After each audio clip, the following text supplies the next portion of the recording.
ಈ ಓಂ ಶಕ್ತಿ ಮಾಲಾಧಾರಿಗಳ ಮೇಲೆ ಒಂದಷ್ಟು ಅಪ್ರಾಪ್ತ, ಅಮಾಯಕ, ಏನೂ ತಿಳಿಯದಂತಹ ಮುಗ್ಧ, ಪುಟ್ಟ ಪುಟ್ಟ ಏನ್ ಹೇಳಿ ಪುಟ್ಟ ಪುಟ್ಟ ಬಾಲಕರು ಹಾಗೆ ಸುಮ್ಮನೆ ತಮಾಷೆಗೆ ಒಂದಷ್ಟು ಕಲ್ಲುಗಳನ್ನ ಹಾಗೆ ಬಿಸಾಕಿದ್ರು.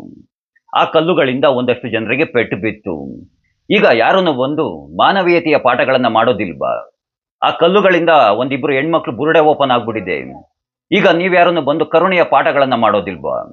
ಈ ನಮ್ಮಲ್ಲೇ ಇರುವ ಜಾತ್ಯತೀತ ರಾಜಕಾರಣಿಗಳು, ನೀವು ಜಾತ್ಯತೀತ ರಾಜಕಾರಣಿಗಳು ಬಂದು ವೇದಿಕೆಗಳ ಮೇಲೆ ನಿಂತ್ಕೊಂಡು ಎಲ್ಲರ ಮುಂದೆ ನಿಂತು ಹಿಂದೂಗಳಿಗೂ ಈ ದೇಶದಲ್ಲಿ ತಮ್ಮ ತಮ್ಮ ಆಚರಣೆಗಳನ್ನ, ತಮ್ಮ ಹಬ್ಬಗಳನ್ನ ಆಚರಿಸುವಂತಹ ಹಕ್ಕಿದೆ. ಅವರಿಗೂ ಹಿಂದೂಗಳಿಗೂ ಎಲ್ಲ ರೀತಿಯಾದಂತಹ ಸ್ವತಂತ್ರಗಳಿದೆ ಅಂತ ಬಹಿರಂಗವಾಗಿ, ಧೈರ್ಯವಾಗಿ ಎಲ್ಲರ ಮುಂದೆ ಹೇಳಿಕೆಗಳನ್ನ ನೀಡೋದಿಲ್ವಾ? ಖಂಡಿತವಾಗಿಯೂ ನೀವು ಜಾತ್ಯತೀತ ರಾಜಕಾರಣಿಗಳು ನೀಡೋದಿಲ್ಲ. ಯಾಕೇಳಿ? ಈ ಜಾತ್ಯತೀತ ರಾಜಕಾರಣಿಗಳಿಗೆ ತುಂಬಾ ತುಂಬಾ ಚೆನ್ನಾಗಿ ಗೊತ್ತು.